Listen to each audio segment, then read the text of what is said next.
Hello friends, welcome back to our channel. तो आज की वीडियो में हम बीए बीएससी और बीकॉम के सेकंड सेमेस्टर के एग्जामिनेशन 2023 का जो है उसके माइनर इलेक्टिव जो हमारा कोर्स है और उसमें इकोनॉमिक्स जो बेसिक इकोनॉमिक्स का पेपर है उसे डिस्कस करेंगे, उसके आंसर क्वेश्चंस को सॉल्व करेंगे।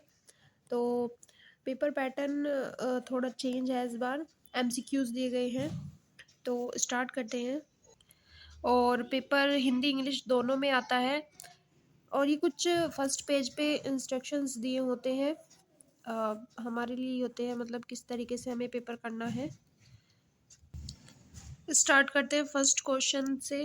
तो इसमें है परिवर्तनशील साधन में हम गणना करते हैं। परिवर्तनशील साधन में हम किसकी गणना करते हैं? भूमि की, श्रम की, पूंजी की, या इनमें से कोई नहीं। तो श्रम भूमि जो है वो परिवर्तन नहीं होती, परिवर्तित नहीं होती है। पूंजी पूंजी जो कैपिटल होती है हमारी वो परिवर्तित नहीं होती, लेकिन जो श्रम है, लेबर है, वो बदलता रहता है, तो वो परिवर्तनशील है। तो इसका आंसर बी है। सेकंड क्वेश्चन, अल्पकाल में जिन साधनों को परिवर्तित नहीं किया जा सकता है। अल्पकाल मतलब एक छोटे से समय में, थोड़े से समय में जिन साधनों को परिवर्तित नहीं किया जा सकता है उन्हें कहा जाता है स्थिर साधन। स्थिर मतलब कि फिक्स्ड, वो फिक्स हो चुके हैं। ठीक है, सेकंड का आंसर है फर्स्ट। उसके बाद है समोत्पाद वक्र आधारित है। समोत्पाद वक्र आधारित है एक साधन पर, दो साधन पर, तीन साधनों पर या सभी पर। तो समोत्पादक वक्र दो साधनों पर आधारित है। उसके बाद है सामान्यतः तकनीकी प्रतिस्थापन सीमांत दर होती है।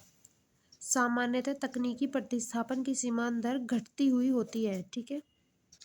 क्वेश्चन 5 है पैमाने का विचार संबंधित है। जो पैमाना है वो कैसे, किस विचार पर संबंधित है? तो पैमाने का विचार एक दीर्घकाल विचार होता है, दीर्घकाल लॉन्ग टर्म होता है। ठीक है। सिक्स क्वेश्चन है कि वर्धमान प्रतिफल उत्पन्न होने का कारण है। तो श्रम विभाजन, जो लेबर डिवीजन होता है, पैमाने में वृद्धि, बचतें और उपरोक्त सभी, तो ये सभी जो होते हैं वो वर्तमान प्रतिफल उत्पन्न होने के कारण होते हैं, वर्धमान सॉरी। नेक्स्ट है औसत लागत बराबर होती है। औसत लागत यानी कि एवरेज कॉस्ट जो होती है वो होती है टोटल कॉस्ट के पॉन जो हमारा प्रोडक्शन होता है उसके बराबर होती है। ठीक है। उसके बाद है कुल लागत के प्रकार क्या हैं? कुल लागत आपको पता ही होगा। अ, कुल मतलब कि जो बाद में हमारी टोटल कॉस्ट होती है उसके क्या प्रकार हैं? तो उसके प्रकार कुल स्थिर लागत, कुल परिवर्तनशील लागत, ये दोनों ही उसके प्रकार हैं। नेक्स्ट है स्थिर लागतें होती हैं। स्थिर लागत यानी कि जो फिक्स हो जाती है वो होती है दीर्घकाल में। यानी कि स्थिर लागत को हम बार बार बदल तो नहीं सकते, दीर्घकाल में बदलते हैं, लॉन्ग टर्म। ठीक है। नेक्स्ट है हमारा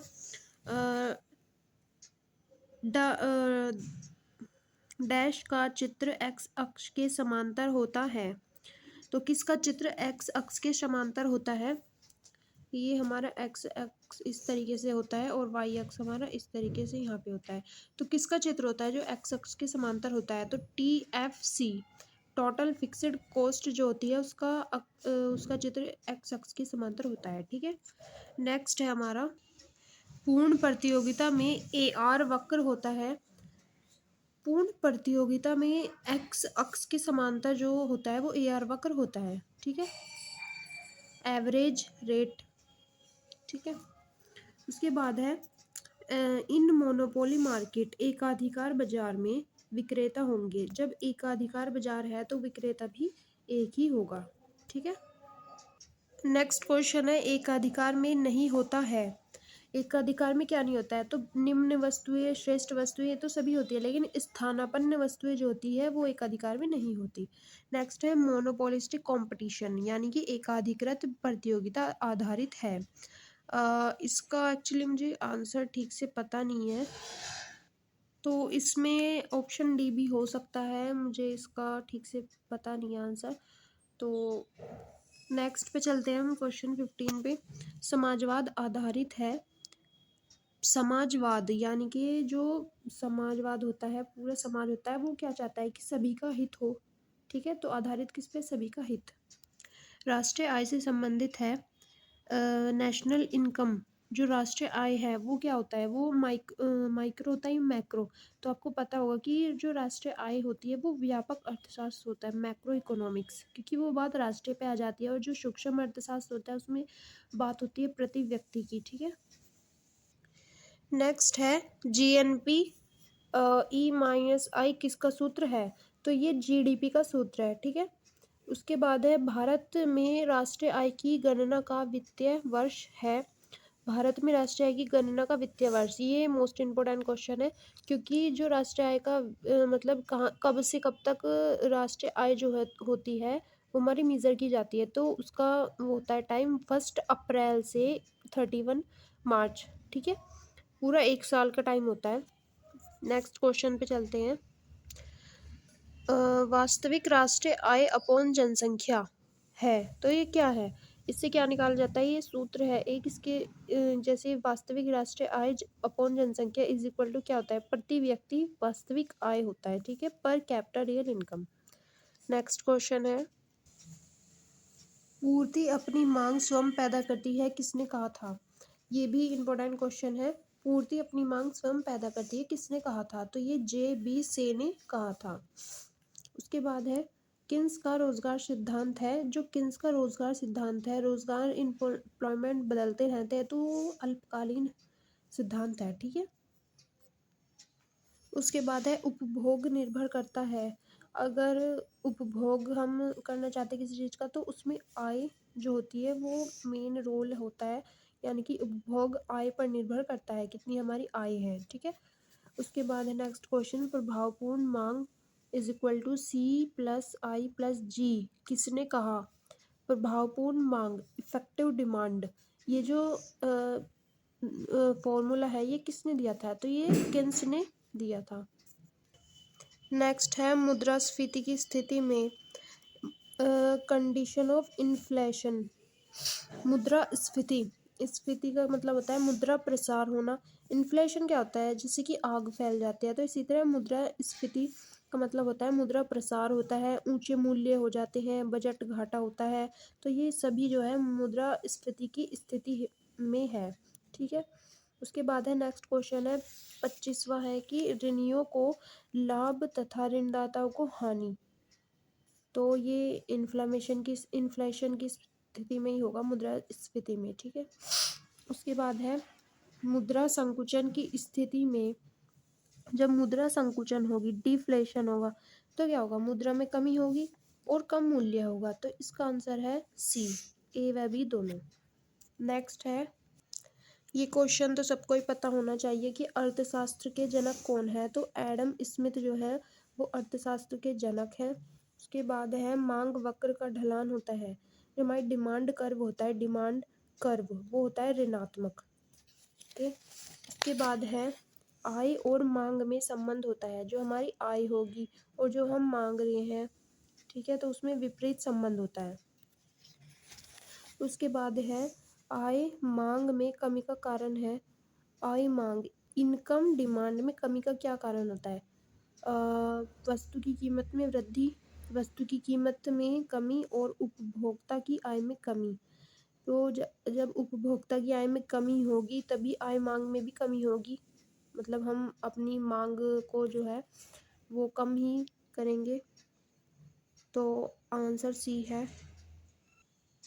नेक्स्ट है उपयोगिता का गणवाचक दृष्टिकोण संबंधित है, ये है मार्शल से संबंधित।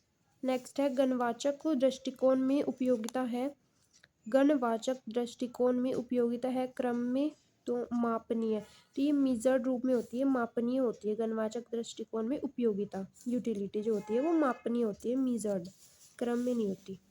उसके बाद है principles is based on cardinal approach, गणवाचक दृष्टिकोण पर सिद्धांत आधारित होता है, सिद्धांत तटस्थता वक्र पर आधारित होता है, उपभोक्ता की बचत पर आधारित नहीं होता, वक्र पर, एक वक्र होता है उस पर आधारित होता है। सूक्ष्म अर्थशास्त्र संबंधित है, सूक्ष्म अर्थशास्त्र किससे संबंधित है? माइक्रो जो इकोनॉमिक्स होता है वो होता है व्यक्तिगत इकाइयों से, मतलब एक व्यक्ति होगी उसकी इकाई से, प्रति व्यक्ति इकाई से। ठीक है, तो सूक्ष्म अर्थशास्त्र होता है पर एक व्यक्तिगत इकाइयों से, और मैक्रो जो इकोनॉमिक्स होता है वो पूरी राष्ट्रीय से होता है। नेक्स्ट क्वेश्चन है, गोसेन का प्रथम नियम क्या कहता है? गोसेन का प्रथम नियम कहता है कि सीमांत उपयोगिता ह्रास नियम, law of dimension marginal utility. Gaussian का प्रथम नियम क्या है? यही है, सीमांत उपयोगिता ह्रास नियम। आंसर हो गया ए। नेक्स्ट है, जब सीमांत उपयोगिता शून्य है तो कुल उपयोगिता है अधिकतम। जब मार्जिनल यूटिलिटी जीरो तो टोटल यूटिलिटीज अधिकतम होती है। तो आंसर हो गया बी। उपयोगिता के कितने भेद हैं? तो उपयोगिता के 4 भेद होते हैं। आंसर डी हो गया। नेक्स्ट है, सीमांत उपयोगिता क्या है? सीमांत उपयोगिता यानी कि अंतिम इकाई से प्राप्त उपयोगिता होती है सीमांत उपयोगिता, यानी कि सीमा, लास्ट की जो सीमा होती है उस तक की जो उपयोगिता होगी तो वो अंतिम होगी, अंतिम इकाई से प्राप्त उपयोगिता। इसका आंसर है ए। नेक्स्ट क्वेश्चन पे चलते हैं। तटस्थता वक्र संबंधित है हिग्स से। आंसर है बी। नेक्स्ट क्वेश्चन, कौन सा कथन सत्य है? एक उदासीनता वक्र बाएं से दाएं नीचे गिरता है, यह लंबवत होता है या ऊपर की ओर आता है, और इनमें से कोई नहीं। तो इसका आंसर ए ही हो जाएगा कि एक उदासीनता वक्र बाएं से दाएं नीचे गिरता है। नेक्स्ट क्वेश्चन है, कौन सा तटस्थता वक्र अधिक संतुष्टि देता है? तो जो सबसे ऊंचा होता है, हायर जो होता है तटस्थता वक्र, वो ज़्यादा संतुष्टि देता है। नेक्स्ट क्वेश्चन है, कीमत रेखा आधारित है दो वस्तुओं पर, मौद्रिक आय पर, दोनों पर ही कीमत रेखा आधारित है। कीमत रेखा आधारित है दो वस्तु के मूल्य पर, मौद्रिक आय पर। तो आंसर है ए बी, दोनों पर, यानी कि सी। नेक्स्ट क्वेश्चन है, elasticity of demand is related. जो मांग की लोच होती है वो किससे संबंधित होती है? तो वो परिवर्तन की मात्रा से संबंधित होती है, डिग्री ऑफ चेंज। आंसर हो गया ए। नेक्स्ट क्वेश्चन है, कुल व्यय रीति मांग की लोच किसने दी? कुल व्यय रीति ये मार्शल ने दी थी। तो आंसर हो गया ए।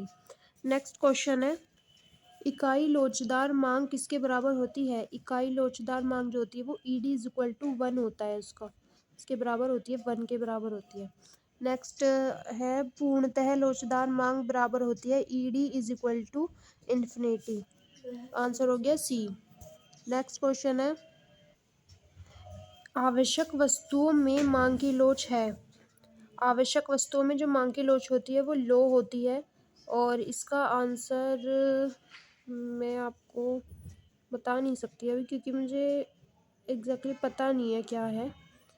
तो आप ये ध्यान रखिए कि आवश्यक वस्तुओं में मांग की लोच जो होती है वो लो होती है, वो 0 हो सकती है शायद, या ईडी, ये हो सकता है डी आंसर। नेक्स्ट है, उत्पादन फलन किससे संबंधित है? Production function. तो इसका आंसर है उत्पादन फलन तकनीकी उत्पादन के साधन और उत्पादन सभी से संबंधित है, प्रोक्त सभी। नेक्स्ट क्वेश्चन है, उत्पादन फलन के प्रकार क्या है? तो अल्पकालीन उत्पादन फलन, दीर्घकालीन उत्पादन फलन, ए व बी दोनों। इसका आंसर है सी, ए व बी दोनों।